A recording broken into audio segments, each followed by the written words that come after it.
নমস্কার দর্শক বন্ধুরা, আমি ঘরোয়া রান্নাঘর থেকে অপর্ণা বলছি।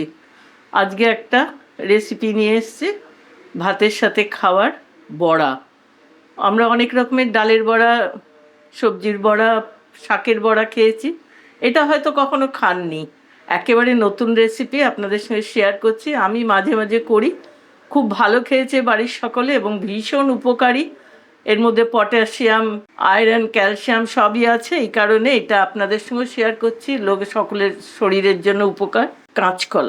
কাঁচকলার খোসা এই আমি সেদ্ধ করে এটাকে ছাড়িয়ে নিয়েছি, আবার এটাকেও ছাড়িয়ে নিলাম।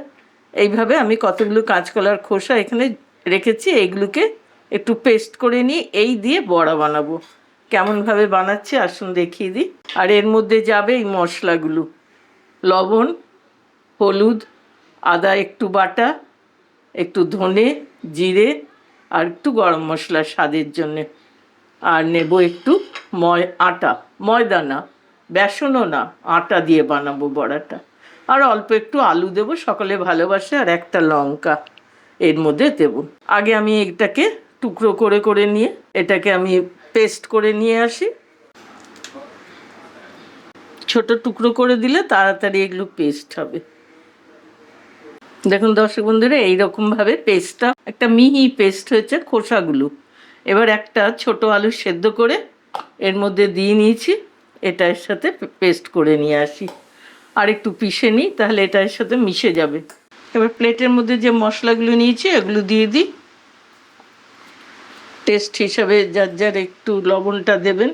এটা আদা পেস্ট আমার করা থাকে, একটু আদা, হলুদ, জিরে, ধনে গুঁড়ো আর গরম মশলা সব দিয়ে দিলাম একসাথে। আর একটু আটাটা প্রয়োজন হিসেবে দেব।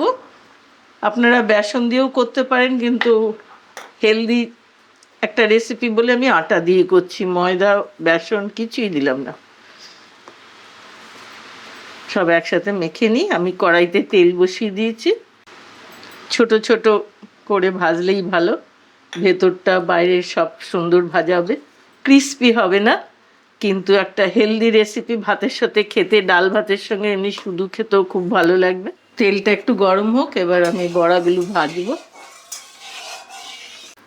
এমনি ছোট ছোট ফ্ল্যাট বড়া বানিয়ে দিচ্ছি।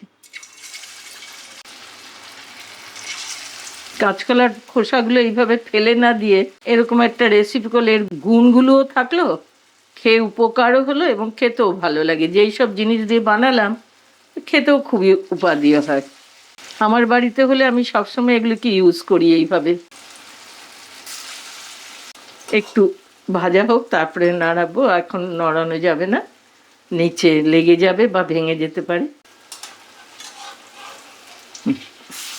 আপনা আপনি উঠে যায়, সেরকম অবস্থা। এটাকে উল্টে দিলাম আবার।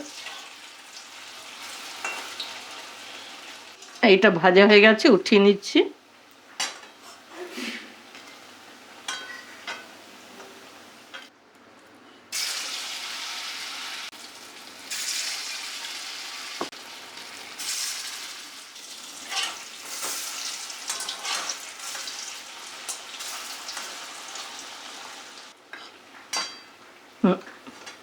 এবারও হয়ে গেছে, এটা তুলে নিই।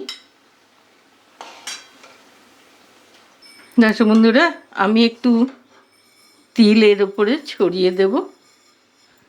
খুব অল্প তেল, গরম তেলটা একটু দিয়ে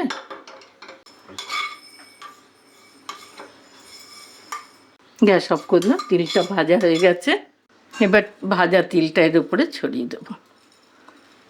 সব মিশিয়ে জিনিসটা খেতে খুবই ভালো লাগবে। এমনিও খাওয়া যাবে, আবার ডাল ভাতের সঙ্গে একটা উপাদেয় ভাজা হিসেবে উপকারিতা, সব গুণাগুণ মান রয়েছে। এইভাবে তিল ভাজাটা কিছুই না, তিলটা ডেকোরেশনের জন্য দিলাম, আর এটাও ক্যালসিয়াম পুরোপুরি। সেই মিশিয়ে একটা হেলদি রেসিপি, স্ন্যাক্স যাই বলুন, আপনাদের জন্য বানিয়ে শেয়ার করলাম। এটা কখনো খেয়েছেন বলে মনে হবে না, মনে হয় না খেয়েছেন, কেন কাঁচকলার খোসা সবাই ফেলেই দেয়। আমার মাথায় এলো এইভাবে করব, তাই যেভাবে করলাম আপনাদের সঙ্গে শেয়ার করলাম। ভালো লাগলে লাইক করবেন, নতুন বন্ধুরা লাইক করে সাবস্ক্রাইব করবেন, বেল আইকনটা টিপে দিতে ভুলবেন না, অনেকের সঙ্গে শেয়ার করবেন। আবার নতুন রেসিপি নিয়ে আসবো। আজকের মতো রাখছি। ভালো থাকবেন, ভালো খাবেন।